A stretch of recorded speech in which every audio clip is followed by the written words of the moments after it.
साथ मैं हूं Dinesh Sharma. Prime time debate का समय हो चुका है और आज प्राइम टाइम डिबेट में हम बात करेंगे बीजेपी के प्रशिक्षण महाअभियान की। जयपुर स्थित बीजेपी के प्रदेश मुख्यालय में सूबे के मुख्यमंत्री भजन लाल शर्मा ने कार्यकर्ताओं को पंचनिष्ठाओं का मंत्र दिया। सीएम ने अपने संबोधन में कार्यकर्ताओं को पार्टी की रीढ़ बताते हुए कहा कि बीजेपी की असली ताकत समर्पित कर्मठ कार्यकर्ता है। मुख्यमंत्री ने संगठन मजबूती का संदेश देते हुए संगठन विस्तार को मजबूती का आधार बताया। इन सब के बीच सवाल ये उठते हैं कि इस प्रशिक्षण महाअभियान का बीजेपी को आने वाले दिनों में कितना फायदा मिलेगा। बीजेपी से मुकाबले के लिए कांग्रेस की क्या रणनीति रहेगी और सत्ता से बाहर बैठी कांग्रेस कैसे मजबूत होगी। हमारी आज की प्राइम टाइम डिबेट इसी मुद्दे पर केंद्रित है और चर्चा में हमारे साथ कुछ खास मेहमान भी जुड़ेंगे। इस प्रशिक्षण कार्यशाला को लेकर बीजेपी के प्रदेश कप्तान मदन राठौड़ ने क्या कुछ कहा, पहले आपको उनका बयान सुनवाते हैं। देखिए, हमारे राजस्थान के प्रदेश के महामंत्री आदरणीय मिथिलेश जी को ये जवाबदारी दी है कि राजस्थान में प्रशिक्षण कार्यक्रम किया जाए। ये 2 चरणों में होगा। एक तो हमारे जो कार्यकर्ता है जिनको प्रशिक्षण दिया है और ये प्रक्रिया चल रही है, प्रतिवर्ष होता है। एक कुछ नए लोग आए हैं, उनके प्रशिक्षण का कार्यक्रम ये बाद में आयोजित करने वाले हैं। ये भी कार्यक्रम हमारा चलेगा। संगठन मजबूती का संदेश यहां पर दिया गया है मुख्यमंत्री की ओर से। इस प्रशिक्षण महाअभियान में पंचनिष्ठाओं का मंत्र दिया गया है और कहा गया कि हमारी पार्टी कार्यकर्ता बेस्ड पार्टी है। भारतीय जनता पार्टी की रीढ़ की हड्डी हैं भारतीय जनता पार्टी के कार्यकर्ताओं की मेहनत, उनकी समर्पणता, उनकी कर्मठता के कारण ही पार्टी लगातार आगे बढ़ रही है। सही मायनों में संगठन मजबूत हो रहा है। कार्यकर्ता मेहनत लगातार कर रहे हैं। सीएम ने अपील की कि केंद्र सरकार की और राजस्थान सरकार की जन कल्याणकारी योजनाओं को कार्यकर्ता घर घर लेकर के जाएं और जनता को इनके बारे में बताएं।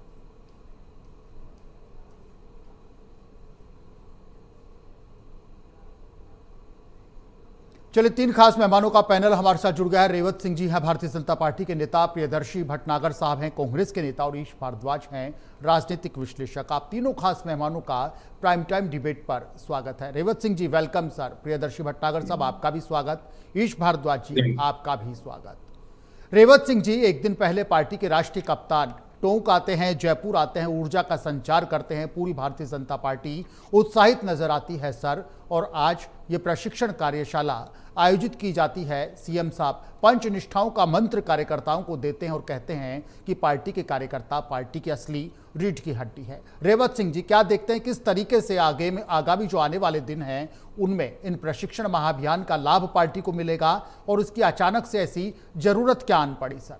रेवत सिंह जी नमस्कार। भारतीय जनता पार्टी समय समय पर ऐसे प्रशिक्षण वर्क करती आ रही है। इसका मूल उद्देश्य है मजबूत कार्यकर्ता और संगठन विस्तार जी। ऐसे प्रशिक्षण कार्यक्रमों से दीर्घकालीन मजबूती पार्टी और संगठन को मिलती है। इसके लिए ये बार बार हम लोग ये प्रशिक्षण बूथ स्तर से लेके केंद्रीय स्तर तक ये हमें चाहे कि जनसंपर्क और संवाद कार्यकर्ताओं का बना रहे और कार्यकर्ता पूर्ण रूप से मजबूती के साथ में जनता के बीच में जाए, विचारधारा को लेकर जाए और हमारी पंचनिष्ठाओं को लेकर जाए। इसलिए ऐसे प्रशिक्षण वर्ग नियमित हर साल 2 साल में होते रहते हैं और ये ऐसा नहीं है कि आज ही कर रहे हैं, इसी कारण कर रहे हैं। हमें इसीलिए भारतीय जनता पार्टी का कार्यकर्ता पूरी दुनिया में सारे राजनीतिक दलों में एक समर्पित और संगठित कार्यकर्ता, एक कैडर बेस्ड कार्यकर्ता है। उसका कारण ये है कि प्रशिक्षण के द्वारा कार्यकर्ता का निर्माण मजबूती के साथ भारतीय जनता पार्टी हमेशा करती है। बिल्कुल रेवत सिंह जी। प्रियदर्शी भटनागर साहब, पंचनिष्ठाओं की कार्यकर्ता वाली पार्टी है भारतीय जनता पार्टी और समय समय पर इस तरह की वर्कशॉप, इस तरीके के प्रशिक्षण महाअभियान अपने कार्यकर्ताओं को मांझने के लिए भारतीय जनता पार्टी करती है। सीएम साहब ने भी कहा और रेवत सिंह जी भी यही कहते हैं कि कार्यकर्ता हमारा सबसे बड़ी पूंजी है भारतीय जनता पार्टी की। कार्यकर्ताओं को यह पार्टी सम्मान देती है। कार्यकर्ता पूरी निष्ठा के साथ, भारतीय जनता पार्टी के कार्यकर्ता पंचनिष्ठाओं के साथ अपना काम करते हैं। यही नतीजा है, यही कारण है कि भारतीय जनता पार्टी लगातार पूरे देश में, राजस्थान में आगे बढ़ रही है। भटनागर साहब, भारतीय जनता जी। पार्टी के इस प्लान के जी। मुकाबले में कांग्रेस के पास क्या व्यूह रचना है? ये समय समय पर कार्यकर्ताओं को मांझते हैं, कार्यकर्ताओं को इंप्रूव करते हैं, अपने घर की बात करते हैं, मंथन करते हैं, कमियां होती हैं उन पर विचार विमर्श करते हैं और फिर सुधार होता है। कांग्रेस का क्या जी। प्लान रहता है? कांग्रेस क्या कुछ खास कर रही है इन दिनों? जी, मैं ये आज भारतीय जनता पार्टी को जो पंच निष्ठा का पाठ पढ़ाने की आवश्यकता हुई, उसका मूल कारण राजस्थान में मृतप्राय मरने की स्थिति के अंदर भारतीय जनता पार्टी का संगठन है। उसका प्रमुख कारण यह है कि ये तो सत्ता में बैठे हैं, ये तो सत्ता में बैठे हैं, राजस्थान में शासन है, राज में है। मैं आपकी बात को बिल्कुल क्लियर कर दूंगा। मैं भाई जो पार्टी राज में है, जो पार्टी राज में है, जो पार्टी राजस्थान की सेवा कर रही है, ये कहते हैं सुशासन के साथ राजस्थान की सेवा हम कर रहे हैं, आप उस राजनीतिक दल को मृतप्राय कह रहे हैं। जमानी मामला। कांग्रेस पार्टी राजनीतिक चुनौतियों से जूझ रही है। संगठन नाम की कोई नहीं चीज है सुनेंगे तो आपको भटनागर साहब, सुनेंगे तो आप नहीं, आप बोलेंगे तो आप भटनागर साहब कि किस तरीके से आप मृत कह रहे हैं। देखिए, भारतीय जनता पार्टी के प्रवक्ता साहब को ये बोल दीजिए कि उनको पूरा बोलने का मौका दिया गया। हाँ बिल्कुल, विपक्ष का समय, हाँ। विपक्ष का समय जबरदस्ती हनन नहीं कर। नहीं बिल्कुल नहीं, आपका समय है, आपका समय है, बोलिएगा। मैं आपसे ये निवेदन कर रहा था, राजस्थान के अंदर भारतीय जनता पार्टी संगठन मृतप्राय है। उसका मूल कारण यह है कि राजस्थान में 2.25 साल से भारतीय जनता पार्टी की जो सरकार आई है, उस सरकार और संगठन में आपसी गुटबाजी और अकर्मण्यता के कारण आज ये हालात हो गए कि इनको पाठ पढ़ा के मुर्दे को जिंदा करना पड़ा है। उसका कारण आपको मैं कई उदाहरण दे आएंगे, रुकिएगा प्लीज। सबसे पहले तो ये स्थिति है कि आज आप देख लीजिए कि मुख्यमंत्री जब महत्वपूर्ण विषयों पे सर्वदलीय बैठक होती है तो बीजेपी के प्रदेश अध्यक्ष को नहीं बुलाते। आज प्रदेश अध्यक्ष की यह स्थिति है कि वो अपने कार्यकर्ताओं को सरकार बनने के बावजूद भी कोई भी राजनीतिक पद जो जनता के हितों से जुड़े वो नहीं दिला पा रहे हैं। और आज आप देख लीजिए, रोज मदन राठौड़ और वसुंधरा राजे सिंधिया जी का आपसी चुनावी आप देख लीजिए, जंग आपको रोज दिख जाती है कि अपनी जुबान से कौन से वो बाण फेंकते हैं, वो आपको पता है। आज आप देख लीजिए, 2.25 साल में सरकार ने कुछ नहीं किया है। और जहां तक आपकी असलियत है जो सरकार की, वो आपने देखा होगा कि रोज किरोड़ी लाल मीणा जी सार्वजनिक तौर पे कहते हैं कि रोज करोड़ों रुपए की बजरी चोरी हो रही है और ऊपर से नीचे तक आज आप देख लीजिए खाद बीज की चोरी और इसका भ्रष्टाचार का खुला आलम है, वो खुले आप कहते हैं।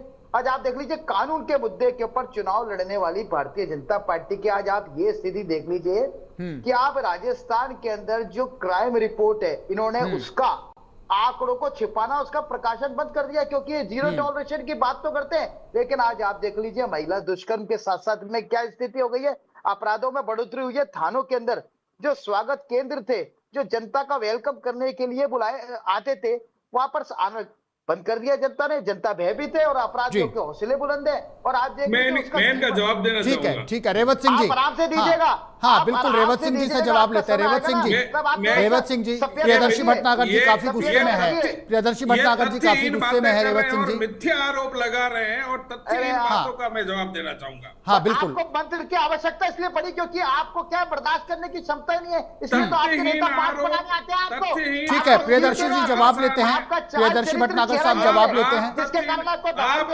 आपके पूर्व मुख्यमंत्री ने एक दिन पहले कहा है कि सचिन पायलट अभी सुधर गए हैं, अभी राजस्थान में नहीं जाएंगे, उनको अक्ल आ गई है। तो अब आप बताइए गुटबंदी कहाँ है और कहाँ समझ की कमी? आप अशोक गहलोत जी कह रहे हैं, अशोक गहलोत जी कह रहे हैं कि सचिन पायलट का दिमाग ठीक हो गया है और वो भी कहीं नहीं जाएगा। वो सचिन पायलट और अशोक गहलोत जी कह के तो आपकी हालत खराब है। करते हो, कहाँ गुटबंदी और कहाँ समझौता की कमी और कौन से वाले ये आम जनता देख रही है और सारे लोग देख रहे हैं। आप मदन राठौड़ जी ने क्या भारतीय जनता पार्टी जैसा संगठन विश्व में किसी राजनीतिक दल का नहीं है। हमारा कार्यकर्ता बिना किसी स्वार्थ के, ठीक है रुकिएगा भटनागर साहब, आप रुकिएगा, पार्टी और संगठन की मजबूती के लिए काम करता है। भारद्वाज जी, अरे मदन राठौड़ जी ने क्या बोला?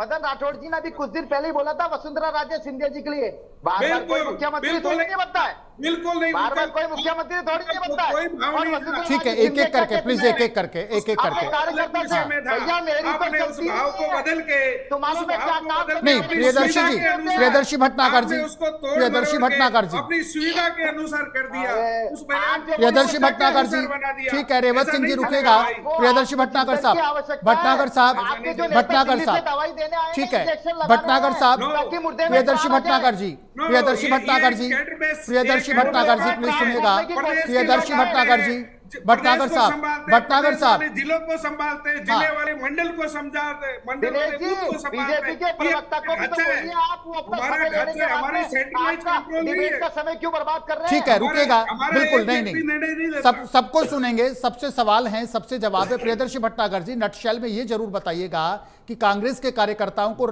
इंप्रूव करने के लिए, कांग्रेस के कार्यकर्ताओं को रिफाइन करने के लिए, कांग्रेस के कार्यकर्ताओं को एकजुटता का मंत्र देने के लिए प्लानिंग क्या है फिलहाल कांग्रेस की? उसके बाद ईश भारद्वाज जी के पास चलेंगे। प्लानिंग क्या है मैं सर? आपका जी, राजस्थान के अंदर प्रदेश कांग्रेस अध्यक्ष मजबूत नेता गोविंद सिंह जी डोटासरा जी के निर्देशन में, उनके मार्गदर्शन के अंदर आप देखेंगे देश में पहली बार जी। 2200 मंडल अध्यक्षों की नियुक्ति की गई है, जिसके हमने ओबीसी, एससी, एसटी, जनरल और अल्पसंख्यक सभी समुदाय को तालमेल बैठाते हुए हमने मंडल अध्यक्ष नियुक्त करें। उसके जी। साथ साथ में हमने बूथ लेवल के ऊपर हमारे एजेंटों को हमने ट्रेनिंग दी है, ताकि फील्ड में जाके किस तरीके से वोटर्स को कांग्रेस के पक्ष में किए जाने के लिए हम उनको हमारे पक्ष में माहौल तैयार कर सके। उसके साथ साथ में आज आप देख लीजिए, संगठन सृजन अभियान के तहत राजस्थान के अंदर 50 में से 45 जिला अध्यक्ष बना दिए गए हैं, और आप देख लीजिए एक जगह भी विरोध नहीं है। बहुत अच्छे तालमेल के साथ में पूरे के पूरे स्टेट के अंदर कांग्रेस संगठन मजबूती से काम कर रहा है, नए कार्यकर्ता को जोड़ा जा रहा है। शीघ्र ही आपको दिखा जाएगा कि प्रदेश जिला कार्यकारिणी है आपके सामने आ जाएगी। उसके साथ साथ में आज आप देख लीजिए, राजस्थान के अंदर ऊर्जावान नेताओं के माध्यम से विपक्ष के रूप में भारतीय जनता पार्टी सरकार की विफलताओं को जब जनता के बीच में ले जाया जा रहा है, तो जनता का जुड़ाव हमारे से ऑटोमेटिकली बन रहा है। आज सरकार फेलियर है, उसकी गलतियां और उसकी जो की असफलताएं हम जनता के बीच में जाके बता रहे हैं और उनके हित में काम कर रहे हैं। तो आज हमारे पक्ष में माहौल तैयार हुआ है, हम सत्ता की ओर करीब है। ठीक है भटनागर साहब, बिल्कुल आप माहौल तैयार कर रहे हैं। वो ये कहते हैं कि हम कांग्रेस को किसी भी कीमत पर सत्ता में नहीं आने देंगे, ना पंचायत निकाय चुनाव में आने देंगे। आप ये कहते हैं कि हम सत्ता के निकट हैं, मेहनत करते हैं। ईश भारद्वाज जी लगातार हमारे साथ बने हुए हैं। ईश भारद्वाज जी, एक दिन पहले भारतीय जनता पार्टी के राष्ट्रीय अध्यक्ष नितिन नवीन साहब आते हैं, कार्यकर्ताओं में गजब का उत्साह। मैं समझता हूं जयपुर में जिस तरीके से नितिन साहब का रोड शो हुआ, ऐतिहासिक मैं कहूंगा, इसमें किसी प्रकार की कोई बटरिंग नहीं है। भटनागर साहब, कोई बटरिंग नहीं है, कोई चापलूसी नहीं है। जो आकलन है मैं आपको बता रहा हूं कि नितिन नवीन साहब का जो जयपुर में रोड शो था, टोंक के लिए मैं इतना नहीं कहूंगा, लेकिन जयपुर में जिस उत्साह से भारतीय जनता पार्टी का कार्यकर्ता उस रोड शो में शामिल हुआ, तमाम मंत्री, तमाम विधायक, तमाम पदाधिकारी, और अब आज प्रशिक्षण महाअभियान की कार्यशाला। कांग्रेस ये कहती है ईश भारद्वाज जी कि हम संगठन सृजन अभियान हम लगातार चला रहे हैं, रिफाइन कार्यकर्ता उधर भी हो रहे हैं, रिफाइन कार्यकर्ता, इंप्रूव कार्यकर्ता इधर भी हो रहे हैं। सबसे पहले आपसे समझना चाहेंगे ईश भारद्वाज जी, इस तरीके के जो महाअभियान है, इस तरीके के जो अभियान है, भारतीय जनता पार्टी के अभियान की बात करें, कांग्रेस के अभियान की बात करें, इनकी सार्थकता को मैं आपसे समझना चाहूंगा ईश भारद्वाज जी। आगामी आने वाले दिनों में भारतीय जनता पार्टी के अभियान कितना माइलेज लेके आएगा पॉलिटिकल, और कांग्रेस का जो अभियान संगठन सृजन अभियान, वो किस तरीके से इस अभियान की काट कर पाएगा? ईश भारद्वाज जी। दिनेश जी नमस्कार, मेरे दोनों बंधुओं को भी नमस्कार। आपने आमंत्रित किया उसके लिए धन्यवाद दिनेश जी। देखिए, मैं भारतीय जनता पार्टी कांग्रेस दोनों की बात करूंगा निष्पक्ष रूप से। अभी भारतीय जनता पार्टी विश्व की सबसे बड़ी पार्टी है, इसमें किसी को कोई संदेह नहीं होना चाहिए। पहली चीज, आज भारतीय जनता पार्टी के पास 15 करोड़ सदस्य हैं देश के अंदर, इसमें भी किसी को संशय नहीं होना चाहिए। वर्ल्ड का सबसे बड़ा एक राजनीतिक संगठन भारतीय जनता पार्टी। मैं माफी चाहूंगा, मेरे को संशय है क्योंकि ये मिस्ड कॉल की पार्टी है सर। एक मिनट आप बात सुनिए साहब। संशय आ गया ईश भारद्वाज जी, संशय आ गया। जिस संशय की आप बात कर रहे थे, संशय आ गया। पार्टी का जो संगठन है, उस संगठन में पदाधिकारियों के लिए 7 डे 30 दिन और 365 दिन के लिए कार्य योजना तैयार रहती है, इसमें भी किसी को संदेह नहीं होना चाहिए जी। दूसरी बात, अब कल जब राष्ट्रीय अध्यक्ष जी आए भारतीय जनता पार्टी के, उससे पहले कांग्रेस के राष्ट्रीय अध्यक्ष भी राजस्थान में आए थे। अब तो जो जुनून कार्यकर्ताओं में था वो कल पूरे देश ने देखा। जयपुर में टॉक तक जो स्थिति थी, और हमारे जो जनता पार्टी के जो राष्ट्रीय अध्यक्ष आए थे कल, अब नए राष्ट्रीय अध्यक्ष बने, पहला उनका राजस्थान का दौरा था। तो इस तरह का भव्य स्वागत जो कल जयपुर में और टॉक तक किया गया, वो कार्यकर्ताओं की ताकत थी। और भारतीय जनता पार्टी का जो कार्यकर्ताओं का जो सिस्टम है ना साहब, उसकी ये ताकत थी। और जो ये प्रशिक्षण अभियान चल रहा है, इस तरह के अभियान भारतीय जनता पार्टी में चलते रहते हैं। ये अभियान 14 अप्रैल से और 20 मई तक का इसका जो समय है, हाँ। इसमें करीबन आप ये देखिए कि राजस्थान के 30 लाख कार्यकर्ताओं को इसमें प्रशिक्षित किया जाएगा, जिसमें सांसद, विधायक और सारे जिलाध्यक्ष भी होंगे, सभी पदाधिकारी होंगे। तो इतना बड़ा अभियान कर रहे हैं, इतना बड़ा अभियान जब ये चल रहा है तो इसका एक आउटपुट तो आएगा ही आएगा। क्योंकि संगठन, कोई भी संगठन को इतना बड़ा बढ़ाने के लिए निरंतरता की जरूरत होती है, कंटिन्यू ट्रेनिंग। अच्छा ईश भारद्वाज जी, भटनागर साहब कहते हैं संगठन सृजन अभियान उधर भी जारी है। ईश भारद्वाज जी, भटनागर साहब ये कहते हैं, सिर्फ एक तरफा बात करिए। हाँ नहीं सुनिए ना, भटनागर साहब सुनिए ना, समझ रहे हैं। बात करूंगा। हाँ ईश भारद्वाज जी, जनता को सच्चाई कैसे पता चलेगी? ईश भारद्वाज जी समझ रहे हैं ना, आपके पास आएंगे। ईश भारद्वाज जी आपके पास आएंगे। आप पूरी बात बताइए ताकि जनता को आपकी बात में यकीन हो। आप पूरी बात। ईश भारद्वाज जी ठीक है, पेशेंस रखिए। भटनागर साहब थोड़ा सा धैर्य रखिए ना, भटनागर साहब थोड़ा सा धैर्य रखिएगा, समझ रहे हैं पूरी बात। ईश भारद्वाज जी आप ये कहते हैं अभियान चल रहा है। ईश भारद्वाज जी आप ये कहते हैं अभियान चल रहा है। भटनागर साहब ये कहते हैं कांग्रेस में भी संगठन सृजन अभियान जारी है। सर कांग्रेस में भी संगठन सृजन अभियान जारी है। और ये जो संगठन सृजन अभियान जो चल रहा है, अब भारतीय जनता पार्टी की जो थ्योरी है वो दीनदयाल उपाध्याय जी की थ्योरी पे चलती है। कांग्रेस के पास भी एक थ्योरी होनी चाहिए। अब वो महात्मा गांधी की थ्योरी पे चलेंगे। ये क्या बात हुई ईश भारद्वाज जी? कांग्रेस बिना थ्योरी की पार्टी है? कांग्रेस बिना थ्योरी की पार्टी है क्या? प्रियदर्शी भटनागर जी, कांग्रेस के पास कोई थ्योरी नहीं है। ये कांग्रेस के पास कोई थ्योरी नहीं है। भटनागर साहब थ्योरी बता दीजिएगा, भटनागर साहब थ्योरी बता दीजिएगा, थ्योरी बता दीजिएगा। भारद्वाज साहब कह रहे हैं इनके पास दीनदयाल उपाध्याय जी की थ्योरी है, कांग्रेस के पास क्या थ्योरी है? अरे ये तो अन्याय है, ये तो अन्याय है। आप नहीं, एक सुर में गाना गा रहे हो। बताता हूँ, अब आपको मैं बताता हूँ। एक सुर में आप गाना गा रहे हो। अब देखिए, एक मिनट आप बात सुनिए पूरा। नहीं तो फिर थ्योरी बताइएगा। भटनागर साहब थ्योरी बता दीजिएगा, कांग्रेस के पास क्या थ्योरी है? अब कांग्रेस के पास थ्योरी क्या है? इनके पास दीनदयाल उपाध्याय जी की थ्योरी है, उनके पदचिन्हों पर चलती है भारतीय जनता पार्टी। कांग्रेस का चला था संगठन बढ़ाओ, अहिंसा, राष्ट्र प्रेम। ईश भारद्वाज जी सुन लीजिएगा, रेवत सिंह जी सुनिएगा। ईश भारद्वाज जी कांग्रेस की थ्योरी बता रहे भटनागर साहब। ईश भारद्वाज साहब, ईश भारद्वाज जी सुनिए ना। ईश भारद्वाज जी, रेवत सिंह जी आप भी सुनिएगा। रेवत सिंह जी सुनिएगा, देखिए क्या कह रहे हैं भटनागर साहब। कह रहे हैं त्याग, तपस्या, अहिंसा।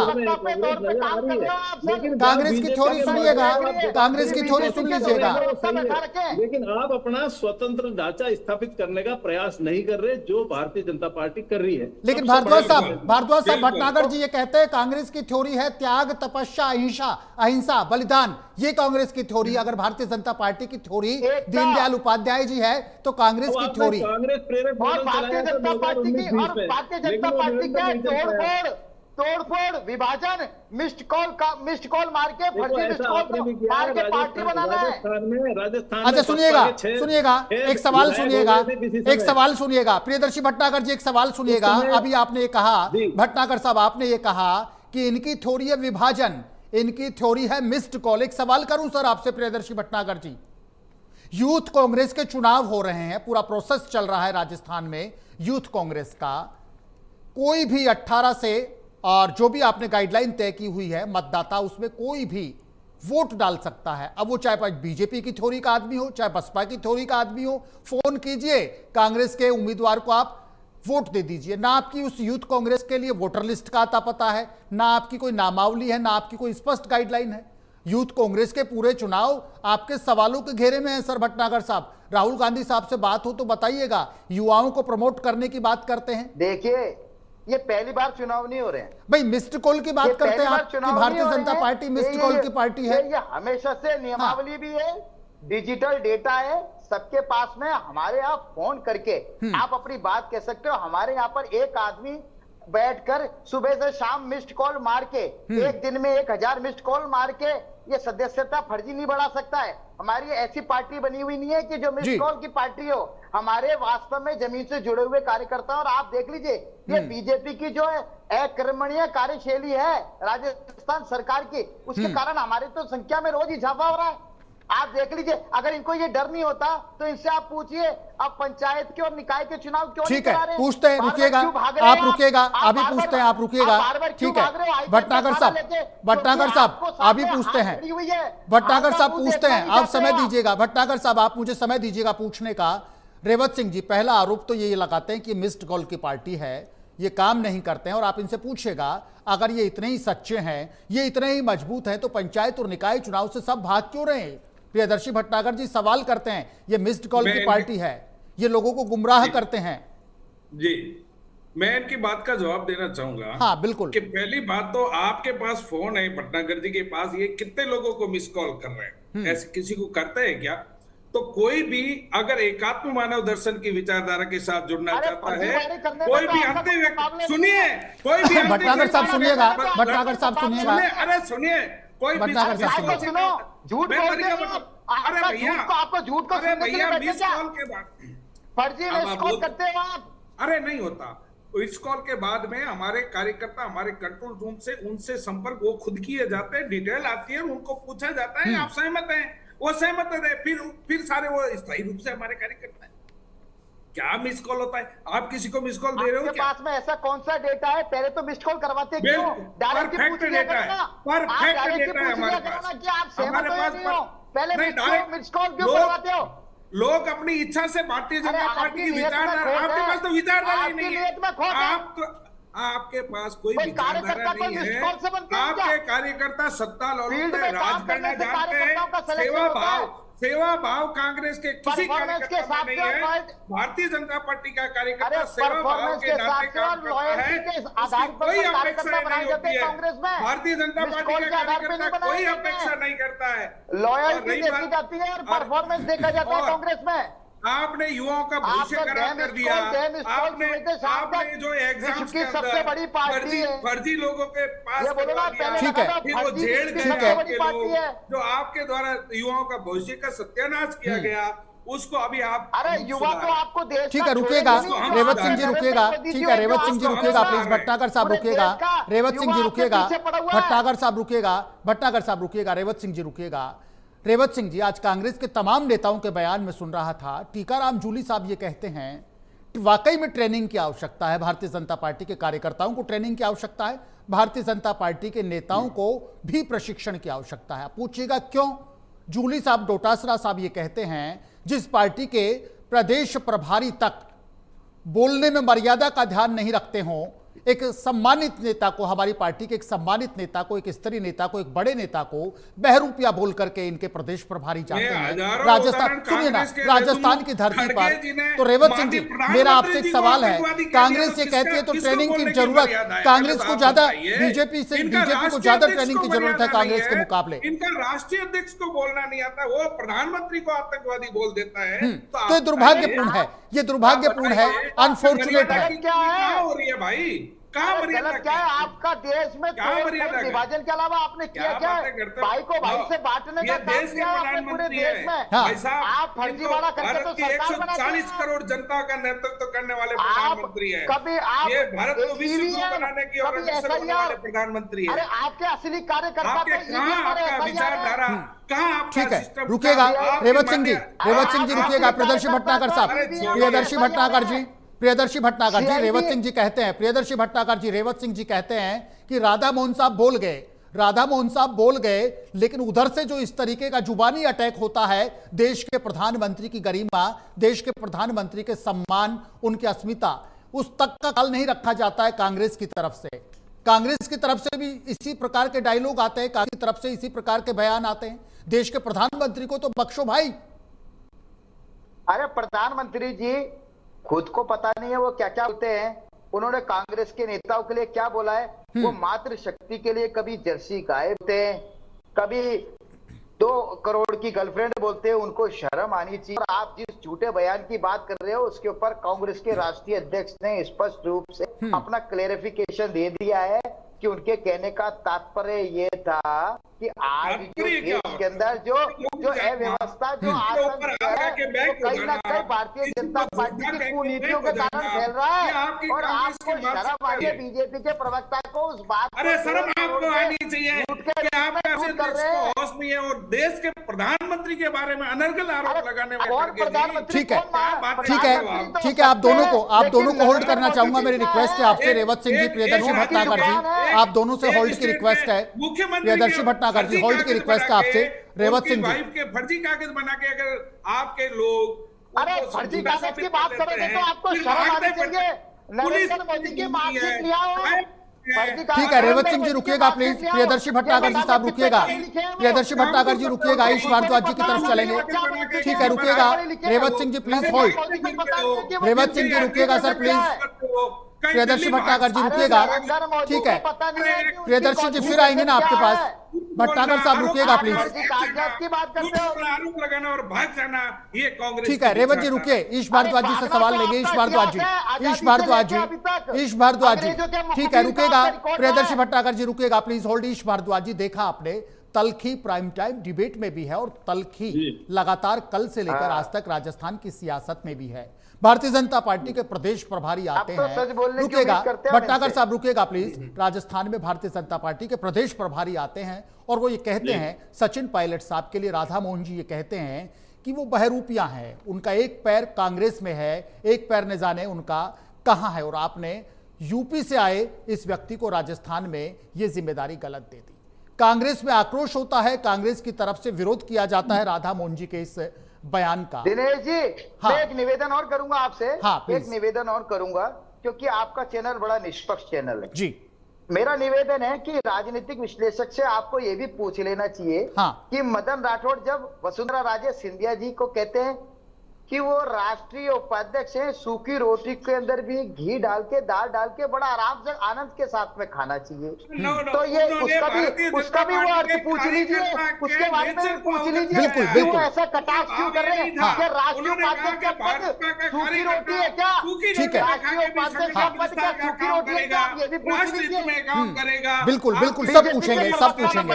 ठीक है, सब पूछेंगे, आपसे भी पूछेंगे, रेवत जी से भी पूछेंगे और ईश भारद्वाज जी से भी पूछेंगे। ईश भारद्वाज जी, ये जो 2 दिन से सियासी टेम्परामेंट बिल्कुल हाई है राजस्थान का कि बहरूपिया कह कैसे दिया। रेवत जी से सब हमने सवाल किया कि अग्रवाल साहब ने ये शब्दों की मर्यादा का ध्यान क्यों नहीं रखा, तो रेवत जी कहते हैं कि कांग्रेस की तरफ से कई बार इस तरीके के बड़े और घटिया किस्म के जुबानी अटैक भारतीय जनता पार्टी के नेताओं पर हुए हैं। ईश भारद्वाज जी, ये जो एक राजनीति में इस तरीके की शब्दों की मर्यादा है, जो शब्द बाण इधर से उधर से, कोई किसी को बहरूपिया बोलता है, कोई अभी प्रियदर्शी भट्टागर जी सूखी रोटी का किस्सा सुना रहे थे।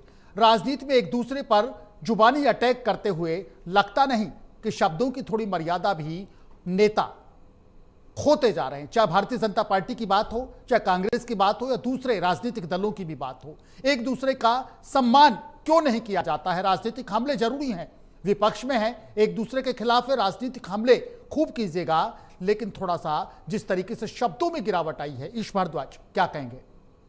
देखिए, कल जो उन्होंने शब्दों का प्रयोग किया, मैं नहीं समझता कि एक इतने बड़े लेवल पे बैठे व्यक्ति को और इस तरह के शब्द किसी भी व्यक्ति के लिए यूज करने चाहिए, क्योंकि एक रेवत जी सुन लीजिएगा, रेवत जी सुन लीजिएगा, इन शब्दों का प्रयोग नहीं करना चाहिए था। राधा मोहन जी को इन शब्दों का प्रयोग नहीं करना चाहिए था। वो शब्दों की एक गरिमा होती है। राजनीति में जितने भी लोग बैठे हैं सब सम्मानीय है। राजनीतिक मंच एक संदेश देने का माध्यम होता है, लेकिन किसी के लिए इस तरह का, और जो व्यक्ति वहां सिटिंग में है और पहले एक बार केंद्रीय मंत्री भी रह चुका है, तो उसके लिए इस तरह का शब्द अब उन्होंने यूज किया, वे उनका खुद का ऑब्जर्वेशन हो सकता है उन्होंने किस वे में यूज किया, कहाँ की बात, वो यूपी से बात चली, राजस्थान आई, राजस्थान से यूपी, उसका क्या मैसेज दिया।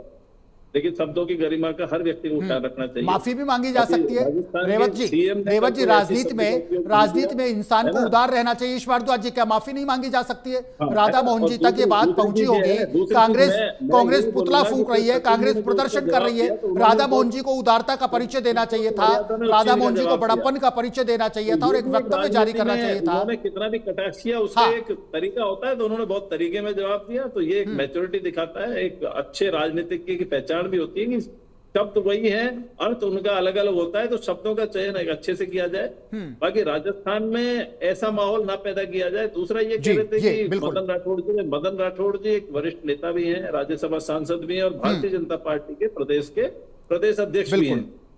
जब वसुंधरा जी का मैटर आया तो एक प्रदेश अध्यक्ष जी ने जो कहा ना, भाई जो भी उन्होंने कहा कि 2 बार मुख्यमंत्री उनको बनाया, तो वाकई में बनाया 2 बार पार्टी ने उनको मुख्यमंत्री, और पार्टी के माध्यम से ही बनी, क्योंकि आज इंडिविजुअल अस्तित्व किसी का भी नहीं है। ये इस समय जो देश के अंदर माहौल है उसमें तो दोनों बार उनको बढ़ाया। अभी भी वसुंधरा जी वरिष्ठ नेता हैं और हमारे राष्ट्रीय उपाध्यक्ष भी हैं अभी तक, और आगे भी पार्टी उनको कोई बड़ी जिम्मेदारी दे सकती है। तो वसुंधरा जी की आवश्यकता पार्टी को हमेशा है, हमेशा थी और आगे भी रहेगी। वो एक वरिष्ठ नेता है, तो उनके बारे में कोई भी टिप्पणी, अरे आप तो राजनीतिक विश्लेषक हैं, आप ये मत कीजिए कि हमारे राष्ट्रीय उपाध्यक्ष हैं। अशोक गहलोत जी थे, आप ये मत बोलिए कि हमारे राष्ट्रीय उपाध्यक्ष हैं। किया, फिर उसके बाद उन्होंने आप तो राजनीतिक विश्लेषक हैं, आप तो निष्पक्ष हैं। आप हमारे मत कीजिए, अशोक नहीं तो आप ये मत कहिए कि हमारे राष्ट्रीय उपाध्यक्ष हैं।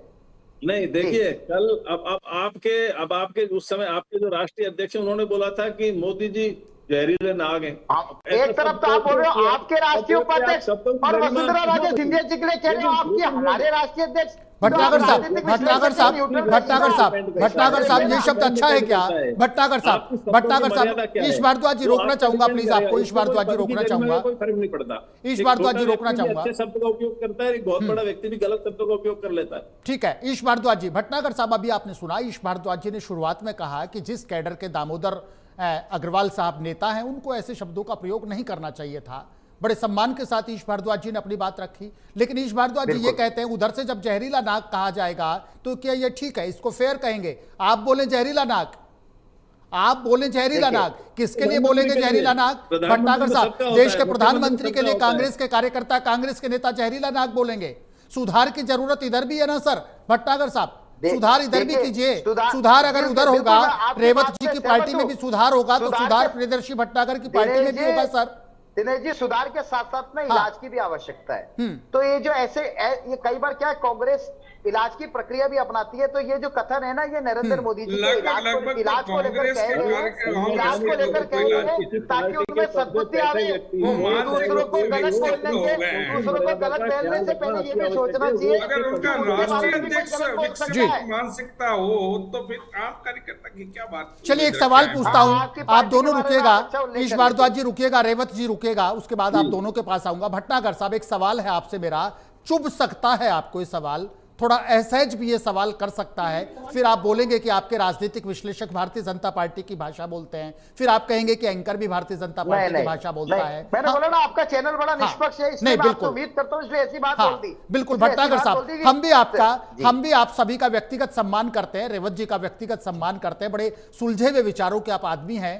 पार्टी अलग हो सकती है, राजनीतिक दल आपके अलग हो सकते हैं, रेवत जी भारतीय जनता पार्टी से ताल्लुक रख सकते हैं, लेकिन रेवत सिंह जी जैसे इंसान एक अच्छे नेता हैं भारतीय जनता पार्टी के। मैं सम्मान करता हूं प्रियदर्शी भटनागर साहब का, मैं सम्मान करता हूं, और खुद ईश भारद्वाज जी भी बड़े सुलझे हुए इंसान हैं। हम सब एक दूसरे का सम्मान करते हैं, लेकिन फिर भी जैसे नहीं चलता डिस्क्लेमर, हो सकता है मेरा सवाल आपको असहज लगे सर। भटनागर साहब, भारतीय जनता पार्टी के तमाम नेता ये कहते हैं कि राजस्थान में कितनी कांग्रेस है आज, खुद गहलोत साहब को नहीं पता, खुद डोटासरा साहब को नहीं पता, टीकाराम जूली को नहीं पता कि राजस्थान में है कितनी। आपने देखा होगा वो ये कहते हैं कि कल्पना कीजिएगा, राजस्थान कांग्रेस ब्रैकेट में लिख दीजिएगा टीकाराम जूली, राजस्थान कांग्रेस ब्रैकेट में लिख दीजिएगा डोटासरा गुट, राजस्थान कांग्रेस ब्रैकेट में लिख दीजिएगा गहलोत गुट, और सबसे बड़ा और सबसे चर्चित गुट राजस्थान कांग्रेस सचिन पायलट गुट।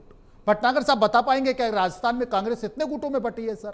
आप कहते हैं हम सब एक जाजम पर है, एक मंच पर है, भारतीय जनता पार्टी कहती है ये गुट देख लीजिएगा।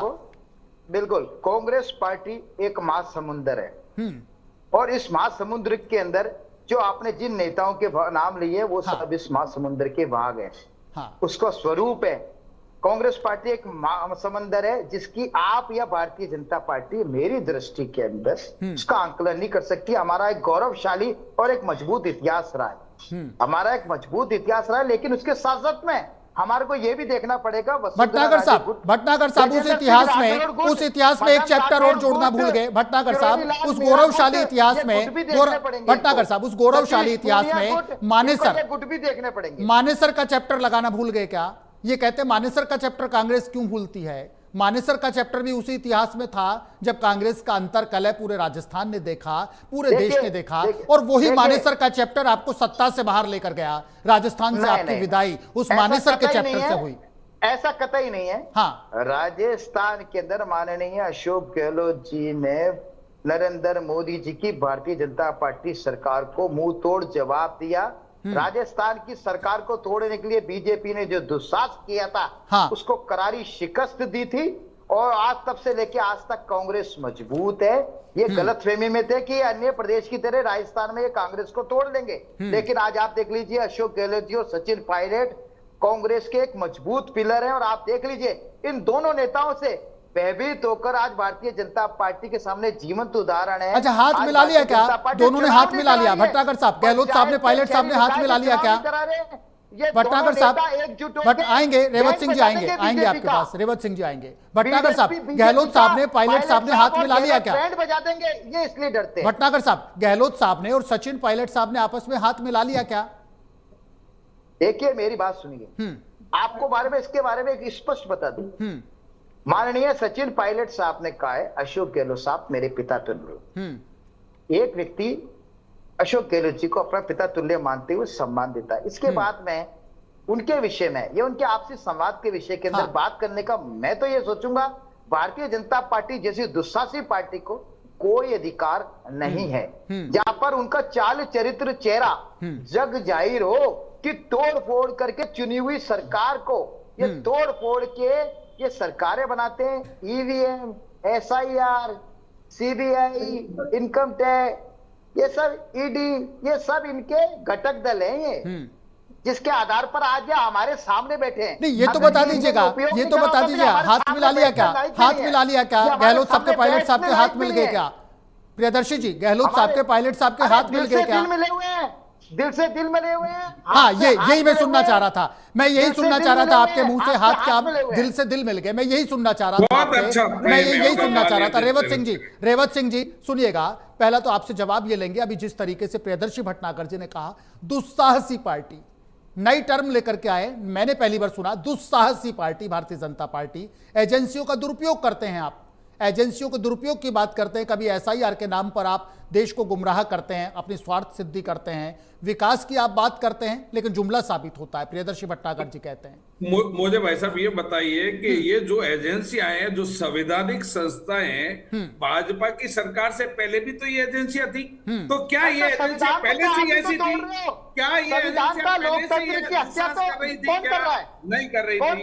नंबर 2, माननीय अशोक गहलोत जी ने भानुमति का कुनबा जोड़ा था, बसपा से लाए, कुछ इधर से लाए, संविधान को तोड़ने के पीछे पड़ी हुई है। भय था कि सचिन पायलट संवैधानिक संस्थाओं का दुरुपयोग कर रहे हैं। अब ये बताइए कि अब हमारे सामने राजस्थान की जनता 5 साल ठगी गई, पूरी सरकार होटल में रही, सिर्फ भानुमति के कुनबे को बचाने के लिए इन्होंने 5 साल में राजस्थान को बर्बाद कर दिया और राजस्थान को कई रेवत जी एक बड़ा अटैक कर रहे हैं। रेवत सिंह जी बड़ा अटैक करे। प्रियदर्शी भटनागर जी कहते हैं आपकी सरकार के 4 काम तो बता दीजिए, बताइए ना प्लीज।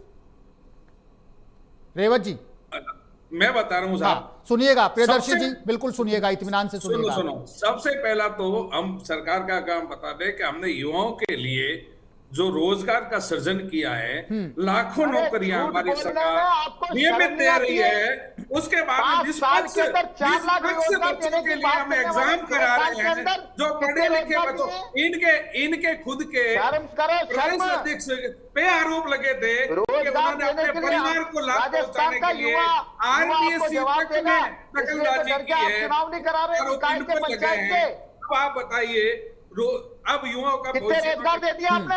कितने रोजगार दे दिया आपने? कितने रोजगार दे दिए? नियमित रोजगार, हर विभाग में रोजगार। भाई साहब, अरे हर विभाग क्या होता है? अभी शिक्षा विभाग में 5 भी आ साल रही में है। 4 लाख रोजगार देने की बात कही थी आपने। बिल्कुल। 2 साल हो गए, कितने रोजगार दे दिया आपने? आपको आंकड़ा नहीं है तो आंकड़ा में भी बता दूंगा। 4 लाख रोजगार मेरे पास 2 तो साल में आंकड़ा कहा ना है। हमने 4 लाख रोजगार दिए। मेरे पास तो आंकड़ा है, मैं तभी तो बोल रहा हूँ। 5 साल में आपने 4 लाख रोजगार देने की बात करी थी। क्या आप जितने तो रोजगार है ही नहीं राजस्थान में। ठीक है, प्रियदर्शी भट्टागर जी, प्रियदर्शी भट्टागर जी, प्रियदर्शी जी, प्रियदर्शी जी, प्रियदर्शी जी, ठीक है। रेवत सिंह जी रुकेगा, रेवत सिंह जी रुकेगा। प्रियदर्शी भट्टागर जी, भारतीय जनता पार्टी के, अभी आपने कहा कि कितना रोजगार आपने दिया।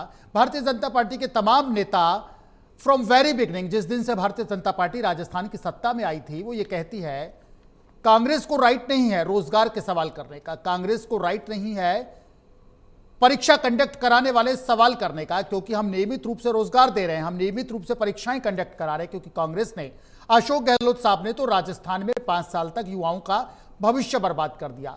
बीजेपी आरोप यह लगाती है अशोक गहलोत की सरपरस्ती में राजस्थान में पेपर लीक माफिया पनपा। इनकार करेंगे? हां करेंगे भट्टागर साहब।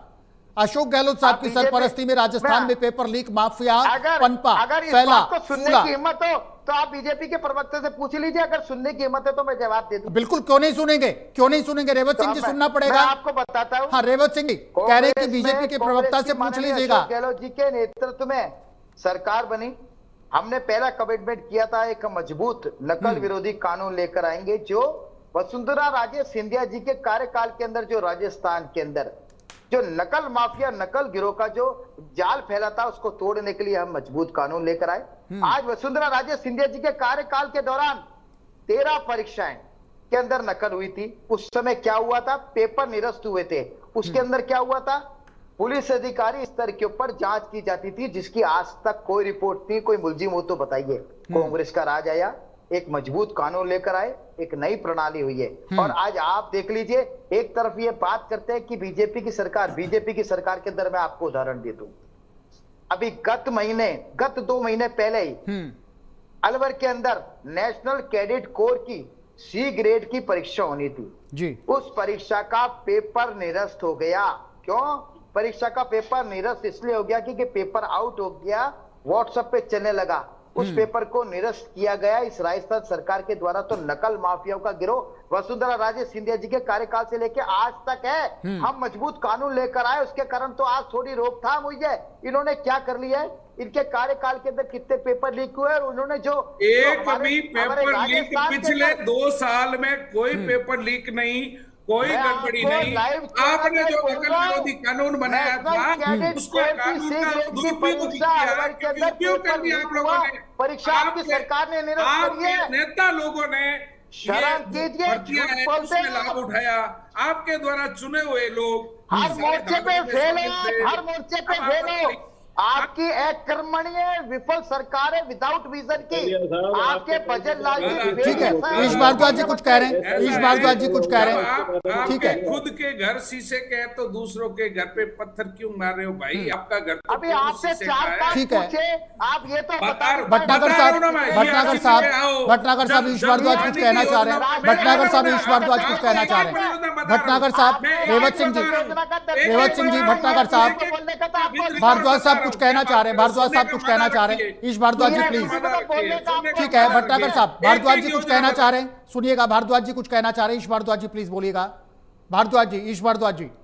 मैं ये कहना चाह रहा हूँ साहब, जो कांग्रेस के टाइम में एसआई भर्ती परीक्षा हुई थी, उसमें जो फर्जीवाड़ा हुआ, आरएस भर्ती परीक्षा में जो फर्जीवाड़ा हुआ, उसके बारे में हमारे कांग्रेस के प्रवक्ता बंधु क्या कहेंगे? अभी जो अलवर में जो घटना हुई, उससे अलवर में जो घटना हुई, वो पेपर मान लिया लीक हुआ, लेकिन वो पेपर वहीं के वहीं रुक गया, उसको घोटाले का खत्म कर दिया, उसको निरस्त कर दिया गया है ना। आपके टाइम में आप कुछ कहिए, कोई निरस्त नहीं हुआ। जिसमें आपके प्रदेश हाँ, बिल्कुल 3-4 लोग भी आरएस बन गए टॉप नंबर लेके, उसके बारे में कुछ कहो। आपने मुझसे इनके परिवार के, इनके नेताओं के परिवार के लोग आरएस बन गए। तो आपका जवाब देता हूं मैं। राजस्थान के युवाओं के साथ धोखा किया होगा। टाइम बर्बाद मत करो। बीजेपी के प्रवक्ता, आप सुनने की हिम्मत रखो, मैं आपको जवाब देता हूँ। एएसआई भर्ती की बात करी आपने, मेरे भाई कैसे सुनेंगे? मेरे मित्र, आपकी झूठी बातें कैसे सुनेंगे? भट्टागर साहब, रेवत जी कहते हैं रेवत जी चुटकी लेते हैं कि आपकी झूठी बातें कैसे सुनेंगे। आप अच्छे इंसान हैं, लेकिन आप जो झूठ मूठ कर रहे हो ना, अरे मैं आपकी बात का जवाब देने के लिए आपके समझ बैठा हूं। मेरा भाई मुझसे कुछ पूछ रहा है तो मैं जवाब दे रहा हूं। सुनिए, आप ऐसा ही नहीं, आप अच्छे इंसान है भटनागर साहब, आप अच्छे इंसान है, लेकिन पार्टी गलत है। रुक गए, थोड़ा सा रुक गए रेवत जी, थोड़ा सा रुक गए। भटनागर साहब मेरे भाई अच्छे इंसान है, लेकिन पार्टी थोड़ी गलत है। ईमान है, इस देश का ईमान है कांग्रेस पार्टी, मेरा स्वाभिमान है। हम सुन लीजिएगा रेवत जी, ये होता है एक असल कार्यकर्ता। रेवत सिंह जी, असल कार्यकर्ता ये होता है किसी भी पार्टी का। आप दोनों का गजब का उत्साह है प्राइम टाइम डिबेट में कि कांग्रेस पार्टी मेरा स्वाभिमान है, कांग्रेस पार्टी मेरा अभिमान है। जैसे कार्यकर्ता अगर कांग्रेस में हो तो कांग्रेस हमारे विपक्ष की भूमिका मैं तो हूं आपके सामने बैठा हूं। एक आदमी, मैं तो बैठा हूं आपके सामने। अरे सुनिए मेरे वो स्नेह आपके प्रति, मैं आपके प्रति बहुत स्नेह है। मैं ये कह रहा हूं कि हम आपका आदर करते हैं। आप जो उसको बचाव कर रहे हैं कांग्रेस पार्टी का, मैं बचाव नहीं कर रहा हूं। उसके लिए आपको एक चीज और, एक चीज और, एक बात और भटनागर साहब रेवत जी, एक बात और भटनागर साहब रेवत जी, एक बात और पूछूंगा भटनागर साहब रेवत जी, एक बात और पूछूंगा, फिर आगे बढ़ेंगे। जिस प्रेम के साथ, जिस सम्मान के साथ आप दोनों अलग अलग विचारधाराओं की पार्टी में होते सोते प्राइम टाइम डिबेट में जिस तरीके से अपनी पार्टियों का तर्क भी आप रख रहे हैं, एक दूसरे का सम्मान भी कर रहे हैं, जरा ये वर्किंग स्टाइल, ये जो प्रोसेस है, अपनी अपनी पार्टी के बड़े नेताओं को भी समझाइए ना कि कोई बहरूपिया बोलता है, कोई जहरीला नाक बोलता है। ऐसा है भाई साहब, थोड़ा सा बड़े नेताओं को भी बताना पड़ेगा। इसका भाव कई बार क्या होता है कि जो स्थितियां और सर्कमस्टेंसेस जो बनते हैं उसमें भाव कुछ और होता है।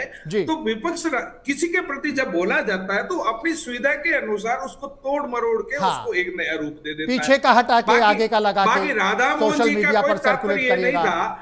रही बात सचिन पायलट जी की, उन्होंने इसलिए कहा होगा कि वो रंग बदलते हैं, कभी होटल में गए, कभी वहां गए, कभी अशोक गहलोत जी के साथ में बैठ गए, कभी उनसे गले मिल गए, कभी वो उनको गालियां दे रहे, कभी वो उनको गाल रहे थे। तो ये रूप जनरली बहरूपिया गांव में अपने आते थे, हम छोटे थे उस समय रूप बदल के आता है। सुबह कोई शिवजी बन के आ रहा है, शाम को कुछ और बन के आ रहा है, कभी पुलिस वाला बन के आ रहा है। तो राजस्थान की जनता भ्रमित होगी कि किस रूप में कौन है। चलिए ठीक है रेवत जी, फाइनल कमेंट का रुख करेंगे। सबसे पहले रेवत जी, फाइनल कमेंट आप ही से लेंगे हम।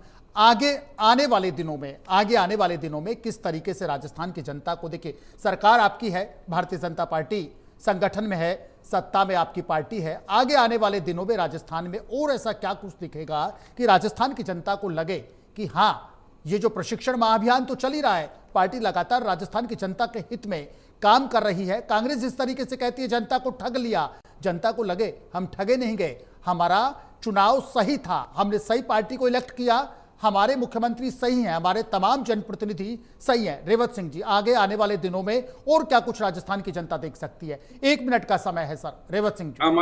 हमारे राजस्थान के सम्मानीय मुख्यमंत्री आदरणीय भजनलाल जी भारतीय जनता पार्टी के कर्मठ कार्यकर्ता के रूप में काम कर चुके हैं। तो राजस्थान की जनताओं की भावना, क्योंकि केडर बेस्ड पार्टी हमारा कार्यकर्ता बूथ से लेकर राष्ट्रीय स्तर तक काम करता है, तो उनको अनुभव है। हम जनता की पीड़ा को समझकर राजस्थान में विकास के क्या क्या काम हो सकते हैं उसको नियमित रूप से वो ध्यान दे रहे हैं और पूर्ण रूप से काम कर रहे हैं। उस पर हम विश्वास दिलाते हैं कि आगामी दिनों में राजस्थान सबसे विकसित राज्य की श्रेणी में खड़ा होगा। हमारे युवाओं को खूब रोजगार मिलेंगे, यहाँ शांति व्यवस्था अच्छी चल रही है, आगे भी अच्छी रहेगी। और हमारे भटनागर जी जैसे साहब जो विपक्ष में, हम उम्मीद करते हैं कि अगर हमसे कहीं कमी रह जाए तो इनके ये कम से कम उस कमी को तो उठाए। ये आपस में ही झगड़ते रहते हैं। बिल्कुल, ये विश्वास बना रहना चाहिए। ये विश्वास, ठीक है रेवत जी, ये विश्वास बना रहना चाहिए। हमारी खुद की जिम्मेदारी है कि हम ऐसी कोई कमी छोड़े ही नहीं कि ठीक है। जनता को और परेशान जो होना जिस पड़े। विश्वास की आपने बात की, वो विश्वास राजस्थान की जनता के प्रति बना रहना चाहिए। प्रियदर्शी भटनागर साहब, यदि ये वादे पूरे नहीं होते हैं, काम अधूरे रहते हैं और वाकई में ये विश्वास कहीं टूटता है, तो भटनागर साहब की पार्टी आगामी आने वाले दिनों में क्या कुछ करेगी? सड़कों पर उतरेगी या आगामी दिनों में जब विधानसभा सत्र चलेगा घेरेगी कांग्रेस? बिल्कुल, राजस्थान के अंदर कांग्रेस पार्टी हमारे अध्यक्ष श्री गोविंद सिंह जी डोटासरा जी के नेतृत्व में बहुत मजबूत स्थिति में है। हमारा संपूर्ण गठन हो चुका है। हमारी पार्टी के कार्यकर्ता बूथ लेवल तक, वार्ड लेवल तक, मंडल लेवल तक फील्ड में है और फील्ड में जाके हम विपक्ष की कमियों को तो बता ही रहे हैं, जनता के सामने जगजाहिर कर रहे हैं। साथ में हम उनकी समस्याओं के निदान के लिए उनके साथ खड़े हैं। जन समर्थन हमारे साथ में है, क्योंकि भारतीय जनता पार्टी की सरकार हर अपने कमिटमेंट पे फेलियर साबित हुई है। इसलिए 2 साल का जो कार्यकाल भारतीय जनता पार्टी का कार्यकाल था, जनता उसको काला कार्यकाल करेगी और आज कांग्रेस के साथ में खड़ी हुई है और वो चाहती है कि आने वाले दिनों के अंदर राजस्थान की बागडोर कांग्रेस संभाले और आपस में वापस से राजस्थान के अंदर एक स्वर्णिम, एक गोल्डन पीरियड जनता के लिए साबित हो। ठीक है भटनागर साहब, ईश भारद्वाज जी का रुख करेंगे। ईश भारद्वाज जी, रेवत सिंह जी कहते हैं विश्वास बना रहेगा, काम किया है, लगातार काम करते रहेंगे और आने वाले दिनों में भी राजस्थान की जनता देखेगी क्या शानदार काम हो रहा है। भटनागर साहब ये कहते हैं राजस्थान में हल्ला ज्यादा करते हैं लोग, काम कम होता है। आपसे समझना चाहेंगे ईश भारद्वाज जी, जिस दिन से राजस्थान में मुख्यमंत्री के रूप में शर्मा साहब ने शपथ ली, तमाम मंत्रियों ने शपथ ली, मंत्रिमंडल का गठन हुआ, ये सरकार एग्जिस्टेंस में आई और आज की डेट तक, इस समयावधि में राजस्थान सरकार के इस कामकाज को किस तरीके से आंकते हैं ईश भारद्वाज जी, और विपक्ष की कितनी मजबूती से भूमिका निभा रहा है, इसको किस तरीके से आंकते हैं ईश भारद्वाज जी? 1.5 मिनट का समय है सर, प्लीज समय सीमा का ध्यान रखिएगा। ईश भारद्वाज, मैं आपको कहना चाहूंगा कि विपक्ष भूमिका, जितना विपक्ष में ताकत है, अपनी ताकत से भूमिका निभा रहा है। अब ये सड़कों पे कब उतरेंगे, विरोध प्रदर्शन अब तक इनके तारे खेल रहे हैं और सबसे बड़ा जो फर्क है ना, वो है बीजेपी कार्यकर्ता बनाती है और कांग्रेस केवल समर्थन जुटाती है और संगठन ही चुनाव जिताता है। ये कांग्रेस को समझना चाहिए और बीजेपी ने इसे सिस्टम बना दिया है जो अब कांग्रेस को भी बनाना चाहिए, मेरा ये कहना है। और जहाँ प्रशिक्षण निरंतर होता है ना, वहाँ परिणाम भी आते हैं। इसके लिए उनको जरूरत है विचार, संगठन, तकनीक, और यही आधुनिक टेक्नोलॉजी है जीतने की। और देखिए बीजेपी का जो प्रशिक्षण अभियान चल रहा है ना, ये संगठन को वैचारिक, तकनीकी और जमीनी स्तर पे मजबूत करेगा, इसमें कोई डाउट नहीं है। तो ऐसे अभियानों की इन साहबों को भी जरूरत है। और दूसरा, कांग्रेस के सामने चुनौती केवल मुकाबला करने की नहीं है साहब, बल्कि अपने संगठन को पुनर्गठित करने की है, वरना निरंतर ये गैप और बढ़ता जाएगा। और रहा सरकार और अब तक का कामकाज ईश भारद्वाज जी, 2.5 साल और बाकी है। 2.5 साल से सरकार काम कर रही है और अभी जब निकाय चुनाव होंगे, जब भी सरकार कराएगी, तो जनता उस पे, सरकार के विकास कार्यों पे, डेवलपमेंट पे मोहर लगाएगी नहीं लगाएगी, ये समय निश्चित करेगा। 2 साल अभी और है भजन लाल जी के पास बहुत कुछ अच्छा करने के लिए। उम्मीद करते हैं कि राजस्थान में भजन लाल जी की सरकार बहुत कुछ अच्छा अगले 2 सालों में करेगी। ठीक है, आप तीनों खास मेहमानों का शुक्रिया। रेवत सिंह जी आपका आभार, प्रियदर्शी भटनागर साहब आपका शुक्रिया और ईश भारद्वाज जी, आप तीनों मेहमानों का प्राइम टाइम डिबेट में जुड़ने के लिए शुक्रिया। आज प्राइम टाइम डिबेट में इतना ही, कल किसी ताजा मुद्दे के साथ आपके साथ फिर हाजिर हूं।